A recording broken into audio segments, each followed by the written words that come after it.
욕실 문을 열자마자 수진의 심장이 멈춘 것 같았습니다.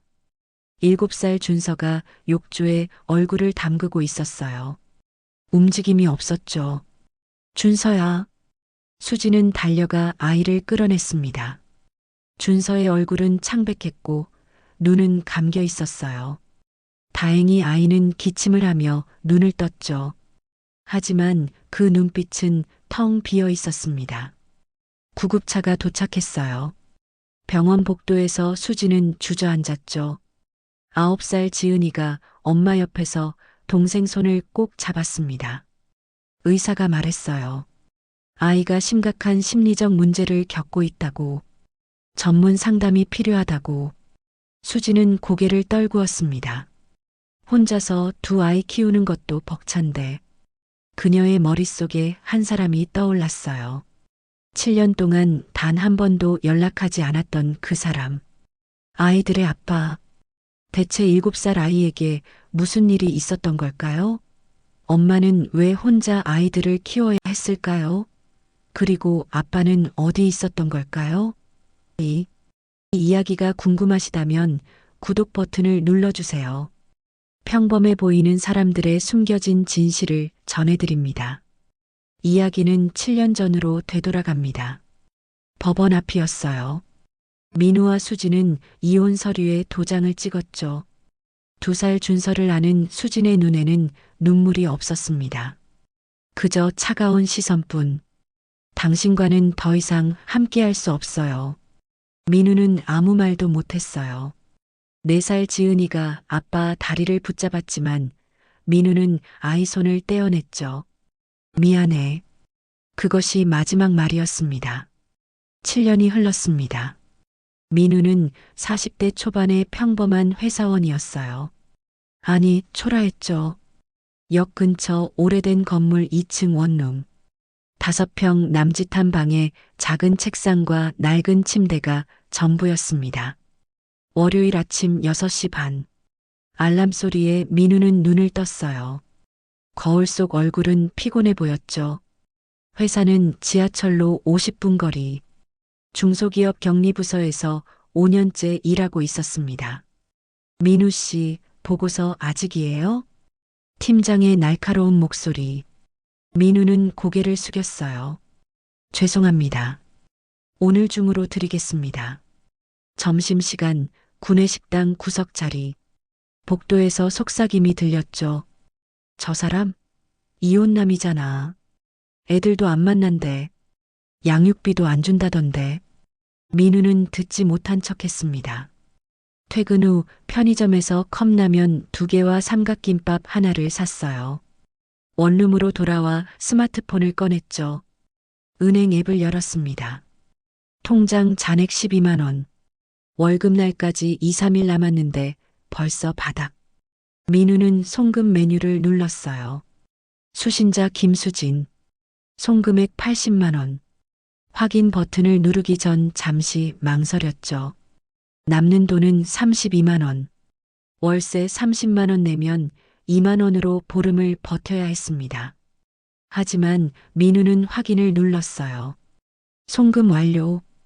그는 창밖을 바라봤습니다. 작은 창문 너머로 보이는 건 옆 건물 벽뿐이었죠. 책상 서랍을 열었어요. 오래된 가족 사진 한 장. 아이들이 아기였을 때. 민우는 사진을 한참 들여다봤습니다. 잘 지내고 있을까?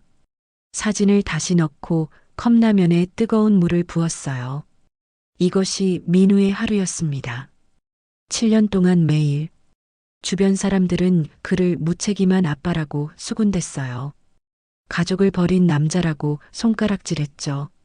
하지만 아무도 몰랐습니다.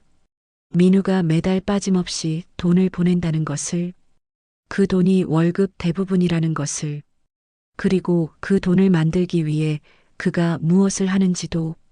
민우는 라면을 먹으며 생각했어요. 언젠가 다시 아이들을 볼 수 있을까? 하지만 답을 알 수 없었죠.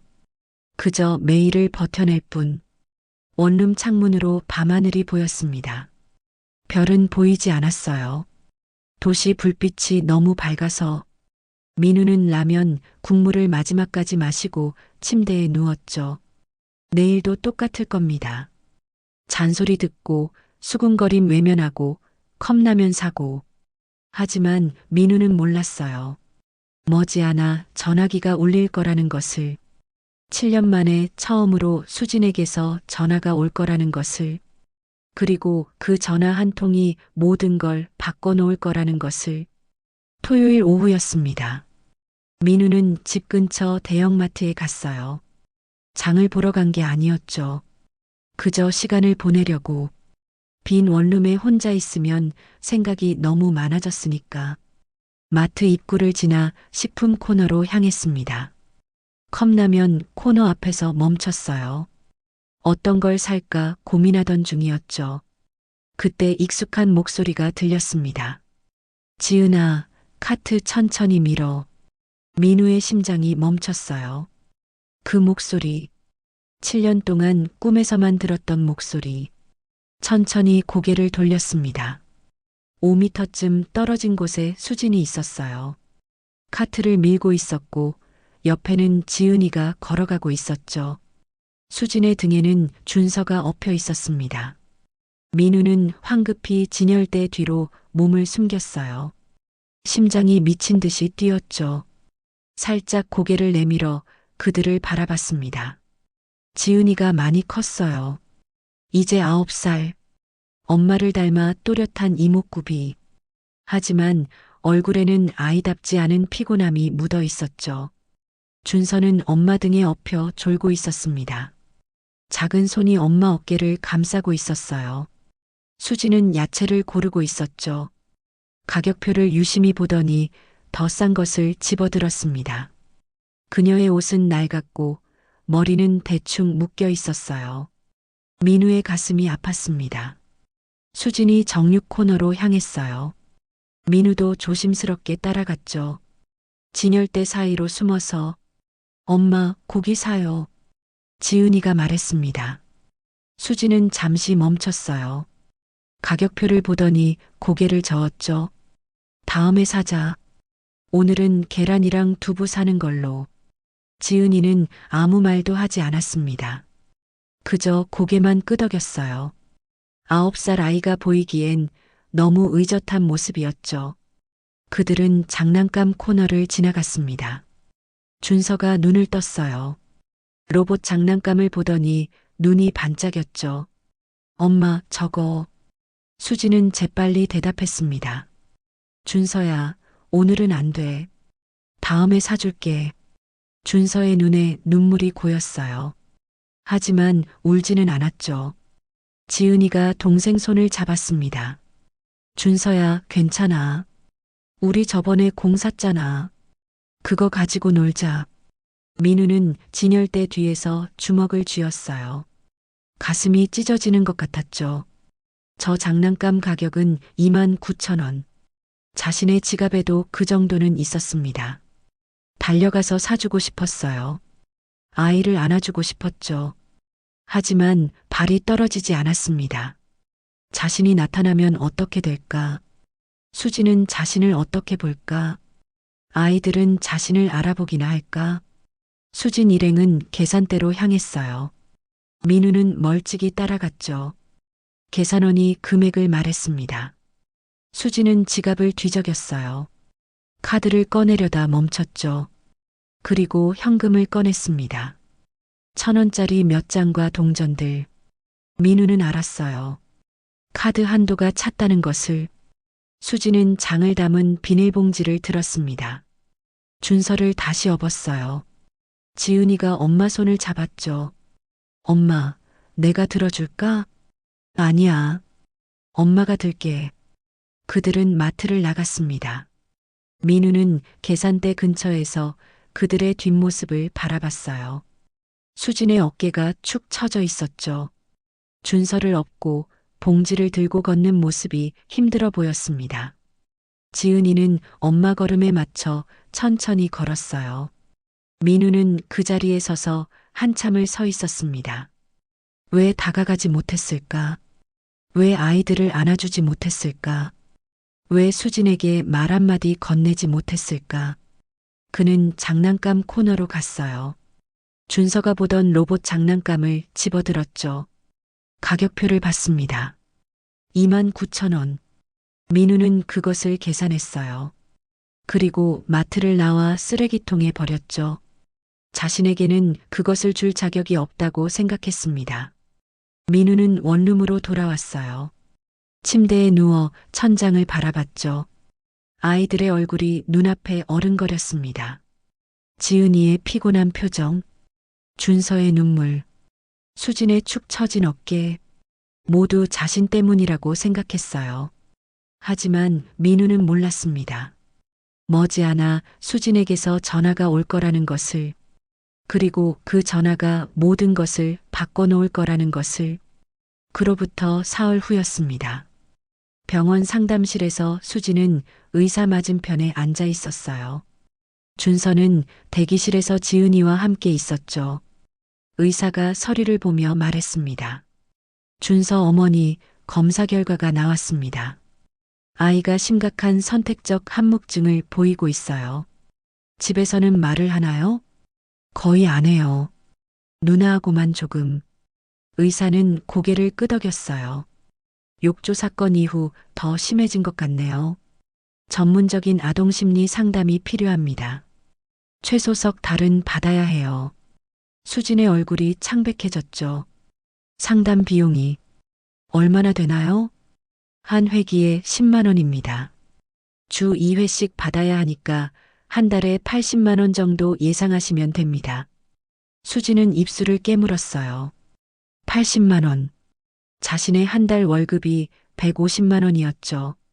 월세와 공과금, 아이들 학원비에 식비까지 남는 돈이 없었습니다.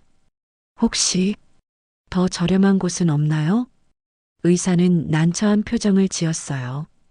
공공기관도 있긴 한데 대기자가 너무 많아요. 최소 6개월은 기다려야 합니다. 준서 상태로는 그렇게 오래 기다리기 어려울 것 같은데요. 수지는 고개를 숙였습니다. 눈물이 날 것 같았어요. 병원을 나와 복도 벤치에 앉았죠. 지은이와 준서가 옆에 앉았습니다. 준서는 여전히 멍한 표정으로 앞만 바라보고 있었어요. 수지는 지갑을 열었습니다. 카드 몇 장과 1,000원짜리 지폐 몇 장. 그게 전부였죠. 그녀의 머릿속에 한 사람이 떠올랐어요. 7년 동안 연락하지 않았던 사람. 하지만 지금은 다른 선택지가 없었습니다. 수지는 스마트폰을 꺼냈어요. 연락처를 뒤졌죠. 민우라는 이름을 찾았습니다. 7년 동안 단 한 번도 누르지 않았던 이름. 손가락이 떨렸어요. 통화 버튼을 누르기까지 5분이 걸렸죠. 신호음이 울렸습니다. 한 번, 두 번, 세 번. 여보세요. 민우의 목소리였어요. 7년 만에 듣는 목소리. 수지는 입이 떨어지지 않았죠. 여보세요? 누구세요? 수지는 억지로 입을 열었습니다. 나야. 수진이. 전화기 너머로 숨소리가 멈췄어요. 긴 침묵이 흘렀죠. 무슨 일이야? 목소리가 떨리고 있었습니다. 민우는 회사 화장실 세면대 앞에 서 있었어요. 방금 손을 씻으려던 참이었죠. 스마트폰을 쥔 손이 바들바들 떨렸습니다. 준서가 아파.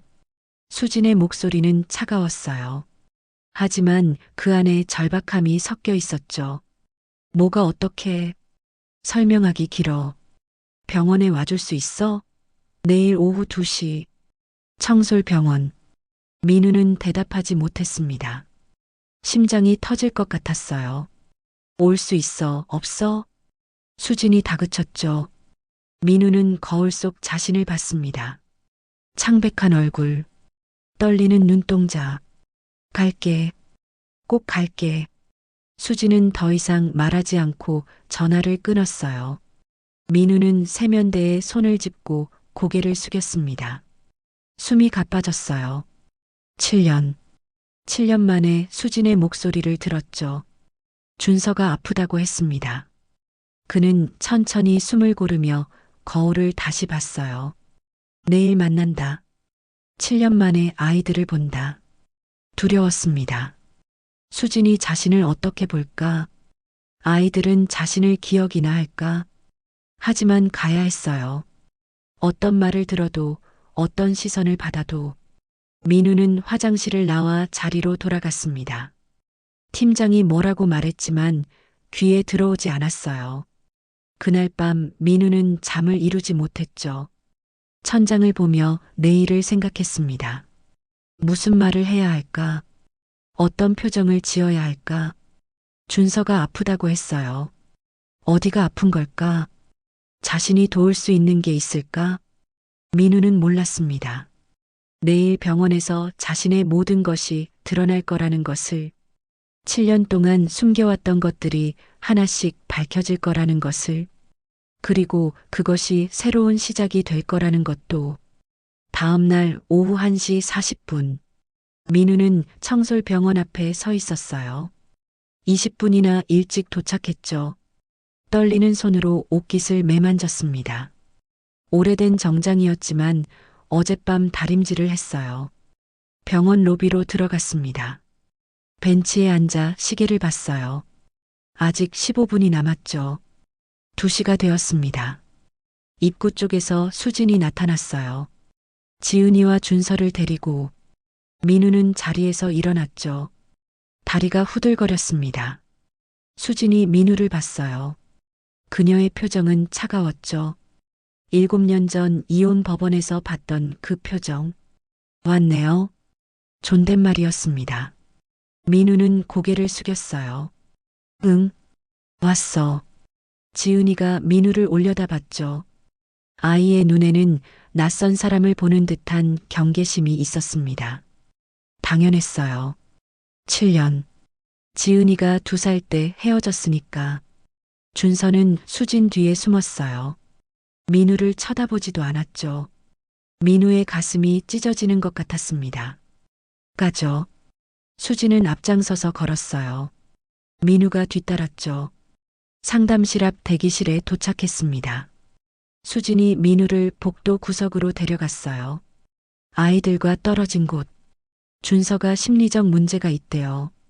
전문 상담이 필요하다는데 비용이. 수진은 말을 멈췄습니다. 자존심이 상하는 듯 했어요. 얼마나 되는데? 한 달에 80만 원이요.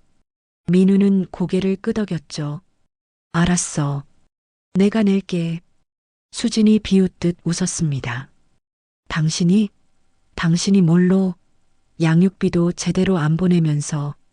민우는 아무 말도 하지 못했어요. 자신이 매달 보낸 돈을 수지는 몰랐죠.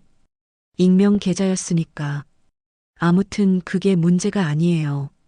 준서한테는 전문가가 필요한데 병원에서는 3달 정도 걸린대요. 민우가 조심스럽게 물었습니다.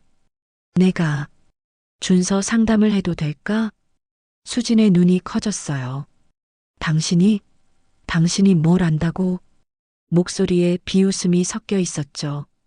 민우는 입술을 깨물었습니다. 한 번만 기회를 줘. 내가 준서를 도울 수 있을지도 몰라. 수진은 민우를 노려봤어요. 당신은 아버지 자격도 없어요. 7년 동안 연락 한 번 없었잖아요.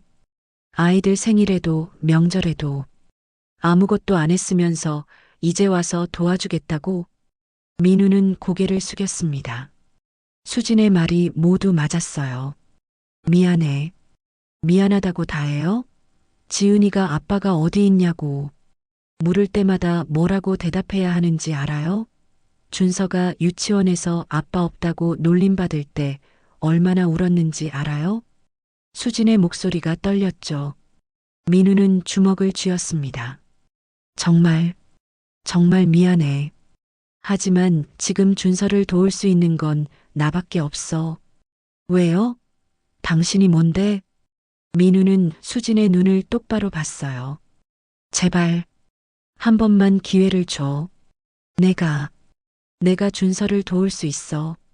수진은 민우를 한참 바라봤습니다. 그의 눈에는 절박함이 있었어요. 뭔가 다른 무언가도. 일주일. 일주일 안에 변화가 없으면 당신 다시는 보지 말아요. 민우는 고개를 끄덕였죠. 고마워. 고마워할 일 아니에요.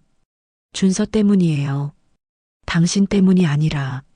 수지는 돌아서서 대기실로 갔습니다. 민우는 그 자리에 서서 긴 숨을 내쉬었어요. 기회를 얻었죠. 단 일주일.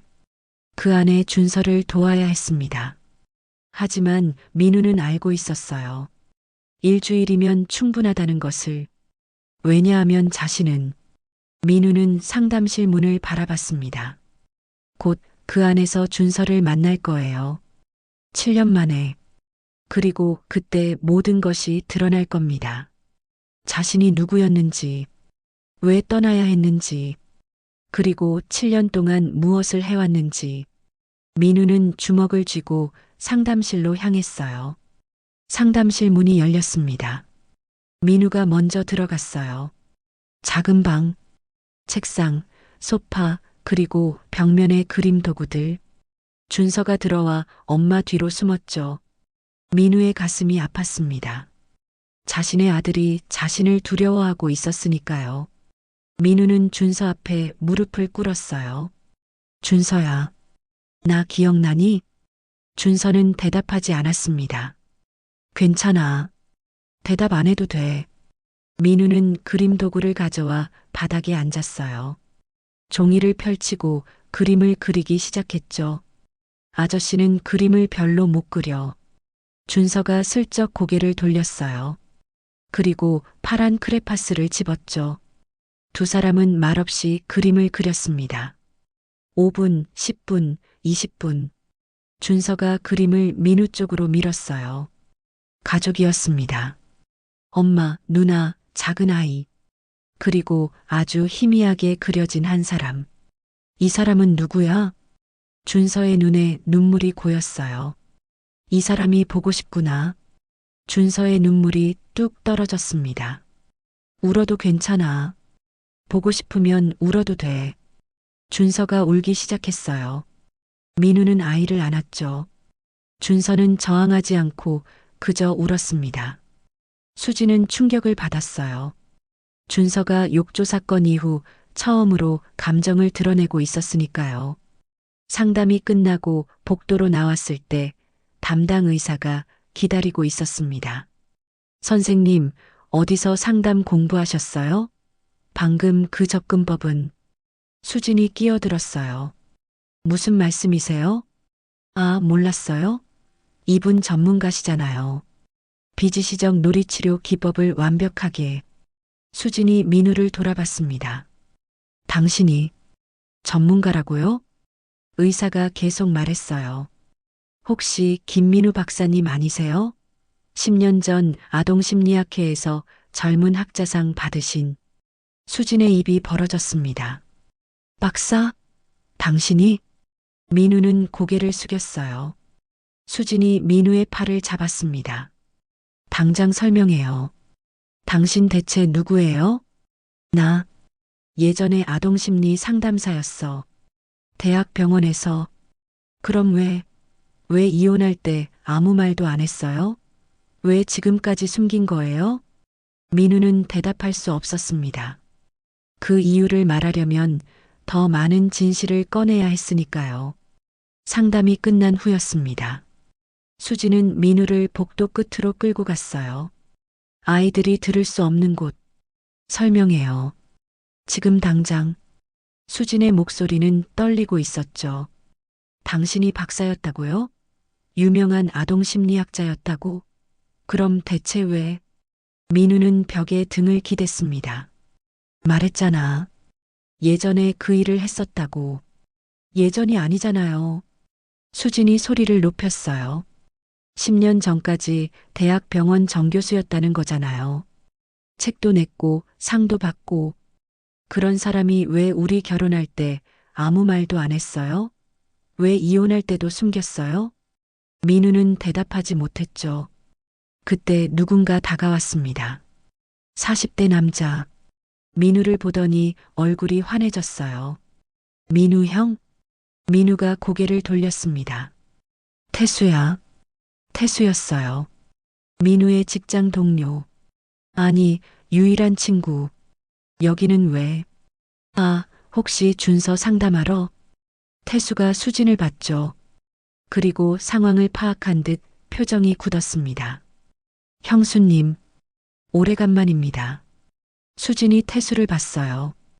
당신은 민우 친구죠? 혹시 아세요? 이 사람이 박사였다는 거. 태수는 난처한 표정을 지었습니다. 그게 말해줘요. 제발. 나만 모르는 게 뭐예요? 태수는 민우를 쳐다봤어요. 민우는 고개를 저었죠. 하지만 태수는 입을 열었습니다. 형수님, 형은 10년 전에 번아웃으로 쓰러졌어요. 수진의 얼굴이 창백해졌어요. 번아웃? 심한 우울증이었어요. 너무 많은 아이들을 상담하다가 매일 밤 악몽을 꾸고 밥도 못 먹고 결국 병원을 그만뒀죠. 태수가 계속 말했습니다. 형은 모든 걸 포기했어요. 교수직도 박사 타이틀도 그냥 살아있기만 하려고 했어요. 수진이 민우를 봤어요. 그럼 우리 결혼했을 때 민우가 조용히 대답했습니다. 그때도 아팠어. 약을 먹으면서 버티고 있었지. 왜 말 안 했어요? 말하면 당신이 나랑 결혼 안 했을 거 아냐. 수지는 할 말을 잃었어요. 태수가 덧붙였습니다. 형은 형수님이랑 결혼하고 좀 나아졌어요. 아이들 생기고. 그런데 뭔데요? 민우가 태수를 막았어요. 됐어. 그만해.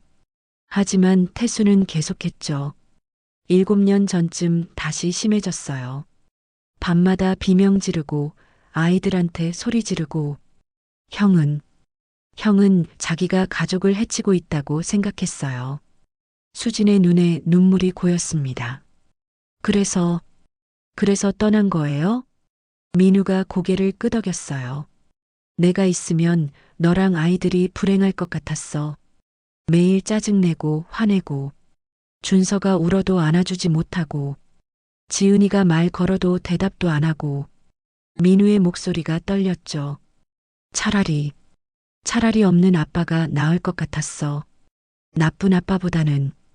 수진이 벽에 기댔습니다. 그럼 지금은요? 지금도 아파요? 민우는 잠시 침묵했어요. 나아지고 있어. 7년 동안 치료받으면서 다시 만날 날을 준비했어. 태수가 말했습니다. 형은 매주 병원 다니면서 상담받았어요.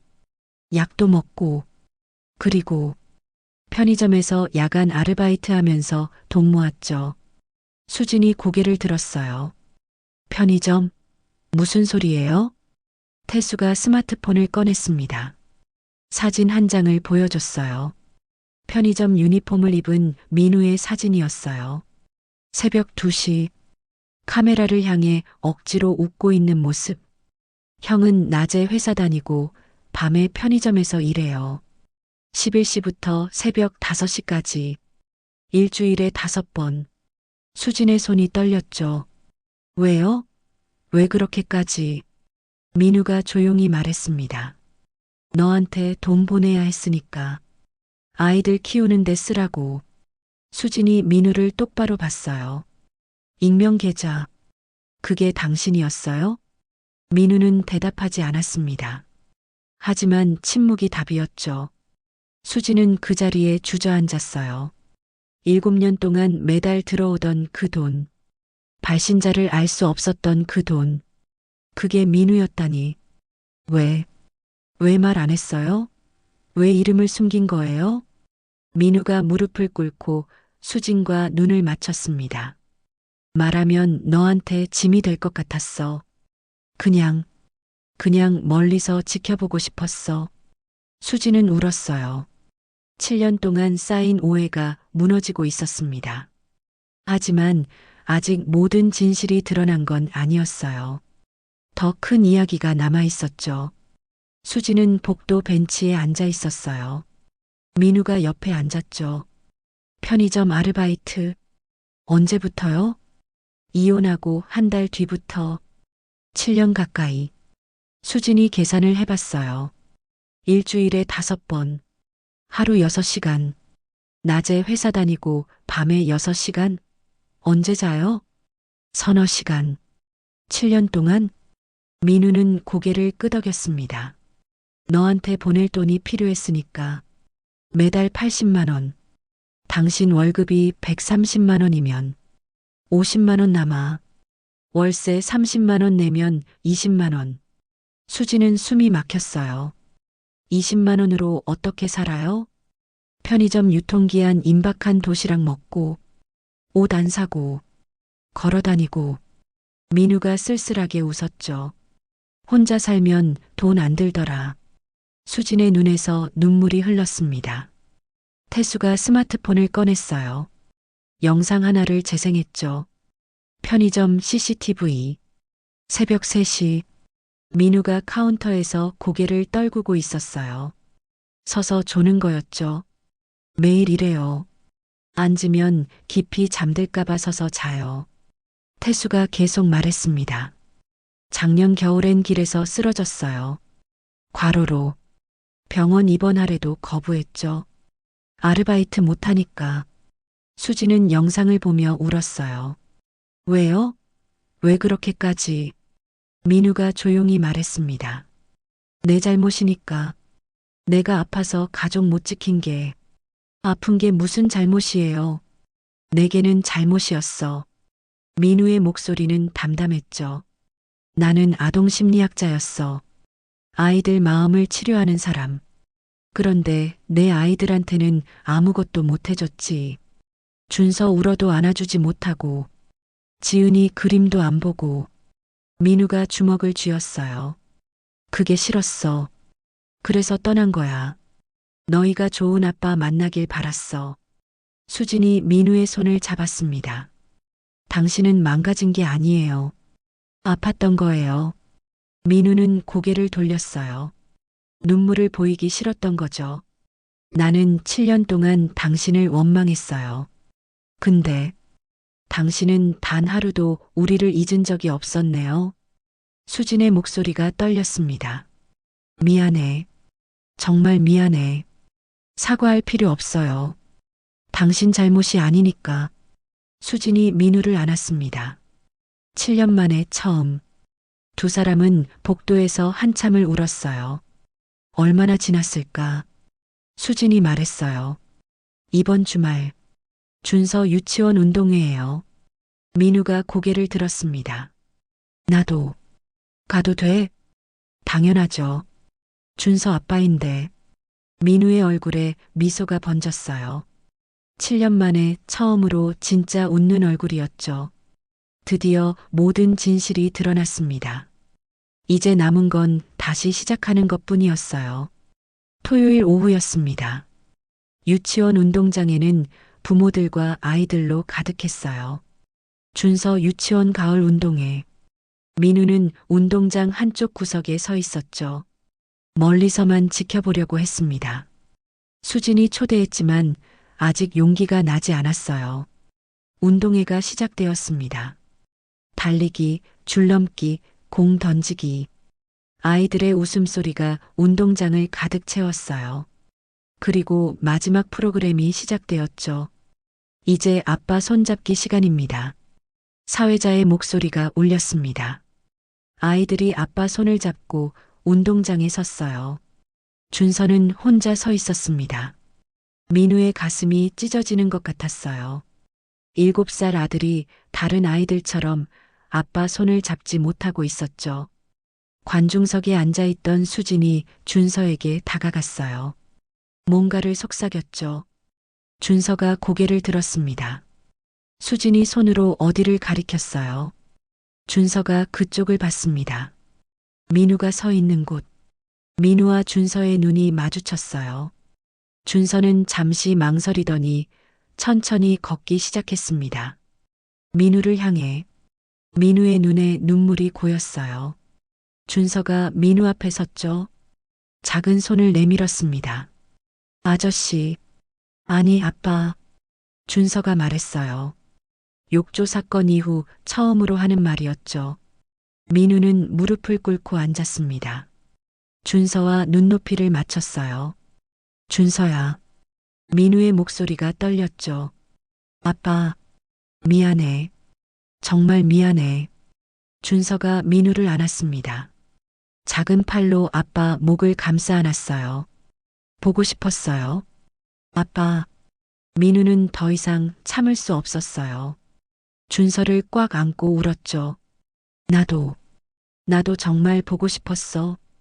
관중석에서 지은이가 달려왔습니다. 민우와 준서를 안았어요. 아빠, 지은이도 울고 있었죠. 수진도 다가왔습니다. 네 사람이 운동장 한가운데서 서로를 껴안았어요. 주변 사람들이 박수를 쳤습니다. 무슨 일인지 정확히는 몰랐지만 아름다운 순간이라는 걸 느낄 수 있었죠. 민우는 아이들을 안으며 생각했어요. 7년. 긴 시간이었죠. 고통스러웠고 외로웠고 힘들었습니다. 하지만 이 순간을 위해서라면 다시 해도 좋을 것 같았어요. 아빠, 이제 같이 살아요? 준서가 물었습니다. 민우는 수진을 봤어요. 수진이 고개를 끄덕였죠. 응, 이제 같이 살자. 진짜요? 진짜야. 준서와 지은이가 환호성을 질렀어요. 민우는 수진의 손을 잡았습니다. 수진도 민우의 손을 꽉 쥐었죠. 7년 만의 재회였습니다. 해는 서쪽으로 기울고 있었어요. 운동장에는 아직 아이들의 웃음소리가 가득했죠. 민우는 준서를 안아들고 지은이의 손을 잡았습니다. 수진이 옆에서 걸었어요. 네 사람의 그림자가 운동장에 길게 드리워졌죠. 이번에는 네 개 모두 선명했습니다. 마이너스 마이너스 마이너스. 가족이란 무엇일까요? 항상 함께 있는 것일까요? 아니면 서로를 생각하는 마음일까요? 민우는 7년 동안 가족과 떨어져 있었지만 단 하루도 그들을 잊은 적이 없었습니다. 아픈 것은 잘못이 아닙니다. 쓰러지는 것도 잘못이 아니에요. 중요한 건 다시 일어서려는 마음, 그리고 사랑하는 사람을 향한 마음. 민우가 그걸 증명했죠. 7년의 기다림 끝에 그들은 다시 하나가 되었습니다. 이제 진짜 시작입니다. 네 사람이 함께 만들어갈 새로운 이야기. 그 이야기는 지금부터 시작됩니다.